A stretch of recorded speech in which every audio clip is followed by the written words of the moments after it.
Bonjour et bienvenue dans cette nouvelle vidéo. Aujourd'hui, une vidéo courte. On se retrouve sur le parc du Puy du Fou pour tester la mise à jour, on va dire la version V2 de l'épée du roi Arthur.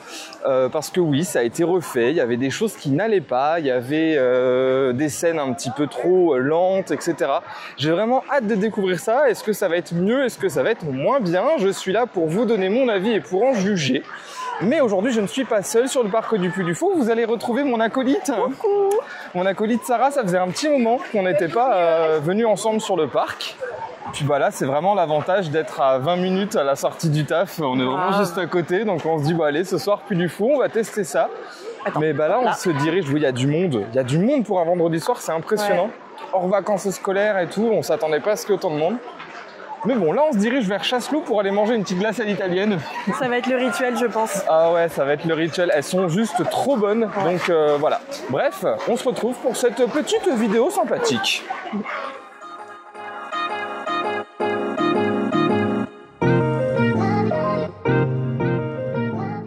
Nous pensions être tranquilles un vendredi soir en venant après le travail, en semaine, en dehors des jours fériés, en dehors des vacances scolaires. Mais il y a des groupes scolaires qui sont là en sortie. Et comment dire qu'on est en veille d'enfants? Ah, quel enfer.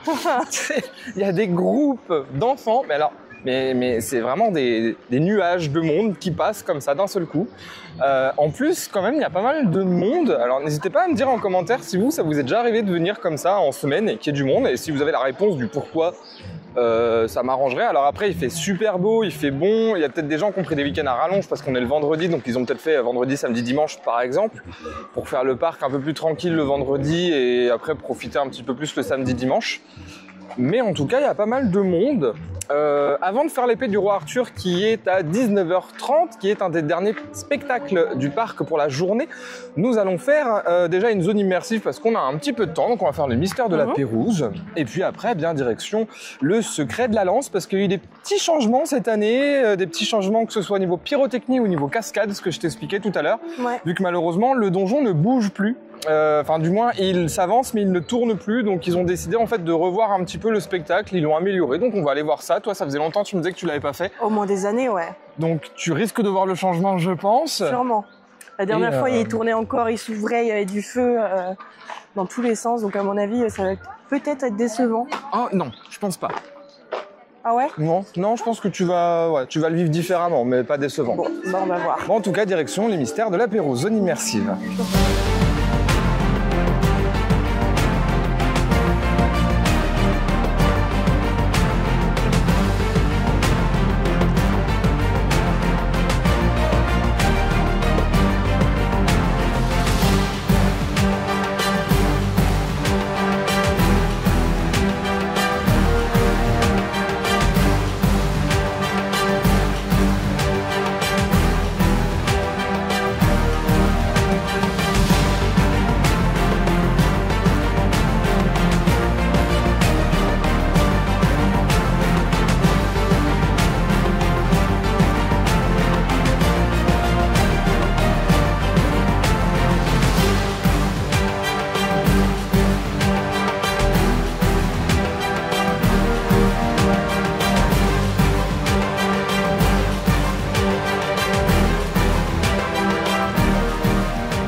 Eh bien, on est sorti des mystères de la Pérouse, toujours aussi bien, on commence à connaître, on commence à avoir fait le tour, on va dire. Et on en a profité pour aller faire des petits achats au niveau du Bourbérard. Elle s'est trouvé des petits accessoires bien sympas. Qu'as-tu acheté de beau? Un petit éventail qui me servira en mariage très très vite. Pas bête. Et une petite bague, parce que voilà, je suis très bague en ce moment. Donc, Alors, bague en inox, pour ceux que ça intéresse. Alors, c'est pas d'inox, c'est de l'acier inoxydable. Oui. Et c'est de la pierre naturelle, a priori. Elles sont pas très chères, je l'ai payé 11 €, je crois. 13 de souvenirs, je croyais voir, non? 13 ou 11? Ah, peut-être, je sais pas. Bon, entre 10 et 13 €, quoi, donc ça va. Ça reste hyper raisonnable, donc franchement, même si vous avez bien des accessoires à chercher, il y a des choses sympas, pas très très chères au niveau du Bourbérard. Alors ça dépend complètement, parce que par exemple, on a vu des suites, j'en ai vu un autre à 62 € le suite, juste avec un imprimé Puy du Fou dessus, je trouve ça quand même assez cher. Ouais, pour un imprimé. Non, il y en a qui sont brodés, à la limite, quand c'est brodé, c'est un peu plus justifiable le prix. Mais quand c'est juste un imprimé dégueulasse qui va craquer au bout de 3 lavages, bon. Bon, après, voilà, ça reste du merch de parc, donc ça reste cher, mais ça reste raisonnable quand même. Et puis bah là, du coup, on se dirige vers le secret de la lance parce qu'on était censé y aller et il est 17h50, le spectacle est à 18h15, mais vu qu'il n'y a que 2 séances par jour sur ce spectacle en général, on a intérêt à prendre un petit peu d'avance pour pouvoir avoir une place. Donc ça vient seulement d'ouvrir là, donc ça va, on est bien. Ouais, ça va aller. Il reste de la place, il n'y a pas de souci à se faire. Nous sortons du secret de la lance. Sarah, explique-nous pourquoi tu as eu un petit fou rire. Parce qu'on n'a pas lieu d'avoir un fou rire, ni même de rigoler dans ce spectacle. Mais si, bon, vous verrez sûrement les images en même temps, mais c'est qu'à un moment donné, il y a 3... Non, je mettrai pas les images du spectacle. Bon, bah, du coup... Vous le trouverez en intégralité dans une autre vidéo. Voilà, ouais, non répertorié, je sais pas quoi, des trucs comme ça. Bref, et à un moment donné, il y a 3 chevaliers qui sont en haut de la tour et qui servent à rien.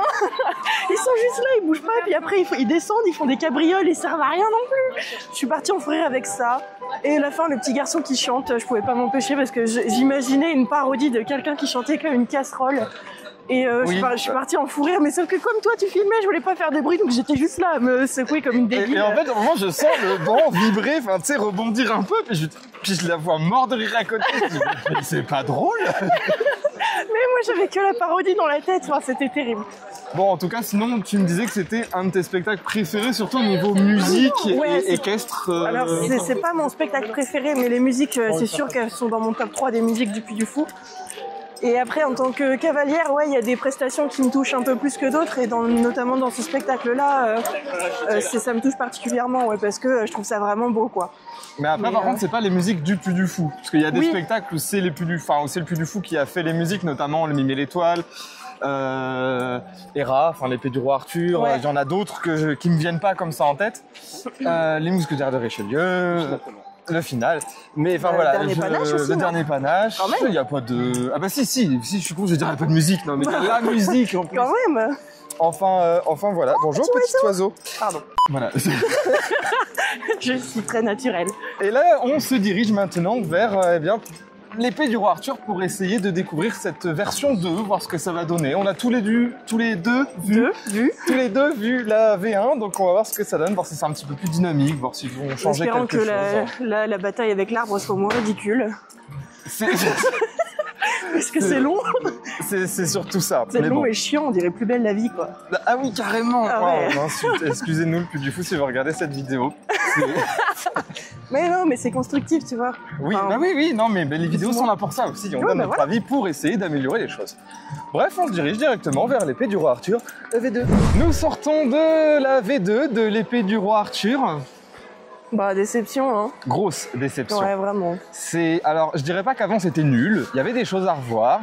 Il y avait pas mal de choses à revoir. Maintenant, c'est nul.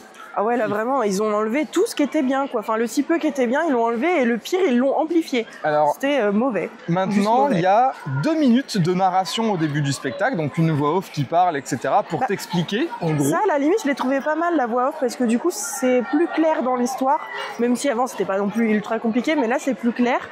Mais sauf que ça a complètement coupé la totalité du spectacle, quoi. Genre, ouais, mais 2 minutes. C'est long. Et du coup, le spectacle ne dure que 18 minutes, voix off incluse. Donc en fait, on a 16 minutes de spectacle pour Enfin, à la base, c'était 20 minutes annoncées.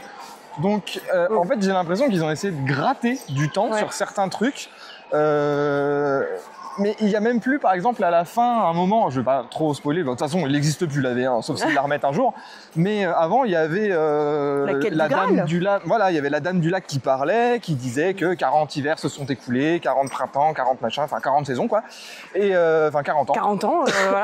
Et en gros, ils reviennent avec le Graal, machin, etc. Et leur fausse barbe magnifique. Voilà, enfin, il y avait des choses à revoir. Voilà, ça confirme. Et là, il n'y a même plus ça. En fait, ils ont carrément enlevé des scènes. Et tu te dis, non, mais les gars, en fait, non. C'est mauvais, là, c'est juste mauvais. Non, ouais, grosse déception. Bah, dans ces cas-là, s'il vous plaît, le Puy du Fou, remettez la V1 parce qu'elle était mieux. C'était plus sympa, il y avait plus de cohérence. Remettez la V1 avec la voix off. Au pire, avec la narration du début, je pense que la V1 sera améliorée comme ça. Et même les personnages ont changé parce que là, Tristan était de base à la recherche de son frère et maintenant il cherche direct le roi Arthur. Oui. C'est même plus le frère. Certains dialogues ont changé au début, c'est plus la même chose. Voilà, voilà notre retour. Malheureusement, très déçu. Je m'attendais vraiment à ce qu'il y ait de l'amélioration. C'est le but normalement d'une V2 sur un parc. Si je compare par exemple Eclipse au Futuroscope, où le premier c'était chaotique, le deuxième c'était quand même beaucoup mieux. Voilà, c'est pour ça qu'il y a une refonte au niveau des spectacles qui sont faits. Bon, là, ils ont quand même été très rapides parce que ils ont fait ça en 2 mois, quoi. Ouais. Bah, c'est que vraiment, même la VR n'allait pas, ils s'en sont rendus compte vite, mais ceux qui ne se sont pas rendus compte des bonnes choses, quoi. C'est ça. Voilà, en tout cas, ce petit débrief tranquille. Et cette journée, il y a beaucoup d'enfants aujourd'hui, il y a des groupes scolaires. Hop, on va passer sur le côté. Mais en tout cas, voilà, cette journée se termine un petit peu comme ça sur le parc, un petit peu avec de la déception. Je m'attendais à mieux, donc voilà. Plus tard, d'ici les prochains mois, prochaines semaines, prochains mois, la vidéo du spectacle arrivera sur la chaîne. Mais pour l'instant, bien évidemment, je vous invite à venir sur le parc pour découvrir en réel le spectacle, tout simplement, pour éviter de vous spoiler et pour profiter du Puy du Fou en même temps. Parce que ça reste un parc que j'aime énormément, même si là, j'avoue, il me déçoit un petit peu. Bref, je vous dis à très bientôt pour une prochaine vidéo. N'hésitez pas à lâcher le petit commentaire. Si vous avez vu ce spectacle, n'hésitez pas à me dire ce que vous en pensez. Ça peut être pas mal aussi. Oui, j'ai la voix qui est partie un petit peu en couille. Pardon, et en plus je vais t'avoir bousillé ton son parce que je faisais une remarque derrière pendant que tu parlais. Je suis désolée. Bah, je te couperai ton micro. Ah, ouais, bah parfait. Oh, tu peux faire ça. Waouh. Bah oui, la magie du montage. Oh, c'est dingue. Voilà, donc bien je disais que nous partons sur une petite note de déception et que nous terminons cette vidéo. Ouais. Et que je demandais aux gens, s'ils ont vu le spectacle, de nous dire en commentaire ce qu'ils en pensaient. Ouais. Ça peut être pas mal pour avoir votre avis également. Bref, on vous fait plein de bisous et on vous dit à très bientôt dans une prochaine vidéo. Des gros bisous. Bisous, ciao.